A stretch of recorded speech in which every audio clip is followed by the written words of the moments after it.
What if you could see something without using your eyes at all? Like a place or an event that's happening miles away, maybe even something that happened in the past. It sounds like science fiction, right? Well, today we're digging into a discipline that claims to do exactly that. This is remote viewing, seeing the unseen. So instead of starting with a dry definition, let's jump right into a story. Picture this, it's the early 1970s in Southern California. The police are hitting a wall, totally stumped by a series of brutal, unsolved cases, including a murder at the Rolling Hills Theater. They've got no leads, they're desperate, and so they turn to a very unusual source for help. That source was a Dutch-born psychic by the name of Jan Steers. Now, according to Detective Ray Gross, who was working the case, Steers gets on the phone and just starts rattling off these incredibly specific details about the crime scene. We're talking details that had never been released to the public. He even told the detective, "Hey, go back to the theater, you missed a set of fingerprints." And they had. The detective's reaction says it all. It was just completely baffling. So what do you do with that? Was this just some one-in-a-million psychic fluke? A really lucky guess? Or could this strange ability actually be studied, broken down, and maybe, just maybe, even trained? And that's the question that takes this whole story out of the realm of the supernatural and into the sterile environment of a laboratory. And that something else is exactly where we're headed, because this strange phenomenon didn't just catch the attention of a few police detectives. Oh no, it caught the eye of the US government, which then launched a top-secret program to turn this psychic thing into a full-blown military protocol. And here's the most important part. This was not about seances or crystal balls. The whole goal was to create a repeatable, structured process. They gave it a name, remote viewing. You could think of it as a scientific method for gathering information about a person, a place, or an event that's far away in space or even time, using nothing but your mind. And the journey was pretty wild. It all kicks off in the early 70s, in the labs at Stanford Research Institute. Researchers there are studying these gifted individuals, like the artist Ingo Swann. That work gets noticed, and by the mid-70s, the US military is funding it as an intelligence-gathering tool. The whole thing operated in total secrecy for decades, until 1995, when the CIA finally declassified the project, and the cat was officially out of the bag. Okay, so what does this actually look like when someone does it? Let's step inside a real remote viewing session.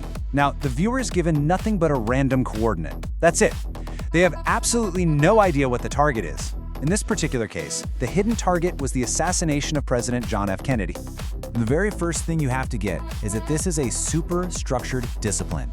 Viewers are trained to be like human seismographs, just recording the raw data, sensations, textures, sounds, even smells, before their analytical brain can jump in and start trying to make sense of it. The entire goal is to separate that raw, genuine signal from the noise of your own imagination.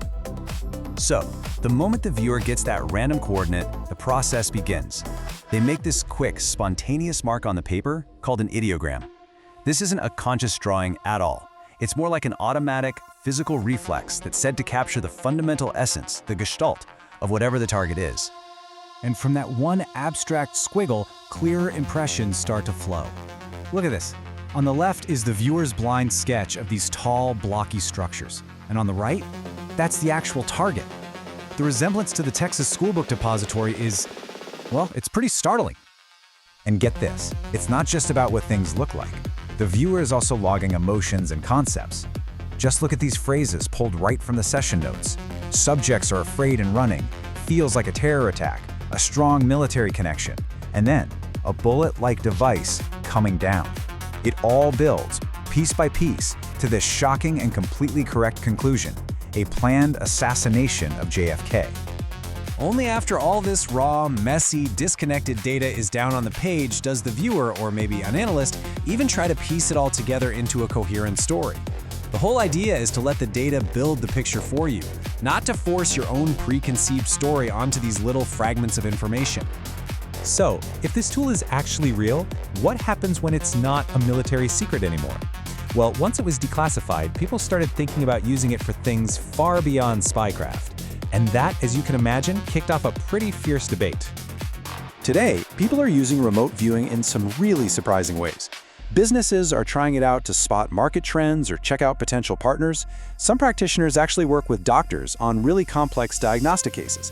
And then there are others who are using it to probe the very frontiers of science, like trying to test for the existence of multiple universes. It's wild. But this potential power brings up a huge ethical dilemma, and the core question is pretty simple.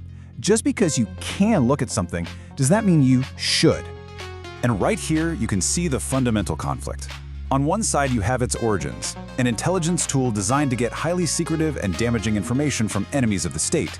But on the other side, in the civilian world, you have this fundamental right to privacy. As one viewer put it, imagine someone inspected all your secrets, uncovered all your sacred thoughts. When you put it like that, it's pretty chilling. It's a question with no easy answers, right? Is it okay to view a public figure? What about a private citizen? Your competitors' trade secrets? If this ability is real and anybody can learn it, it forces us to completely rethink what privacy even means in the first place. So what's the legacy of this once top secret military program? Did it just kind of fade away back into the shadows after the government let it go? Oh, far from it. Today, remote viewing is absolutely thriving out in the open. There's this vibrant global community online, on forums where people share their sessions, they debate different techniques, and they work on targets completely in the public domain for everyone to see. You know, I think this quote from Lynn Buchanan, who is one of the original military viewers, just sums up the modern view perfectly.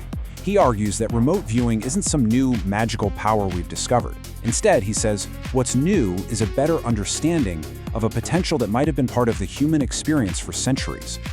Which leaves us with this final, really provocative thought.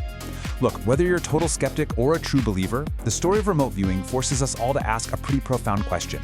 Is this a genuine human ability? Is it like a dormant sense just sitting there, waiting for the right training and the right protocol to be unlocked by the rest of us? The implications of that for how we understand consciousness, reality, and our place in the universe, well, they're just staggering to think about.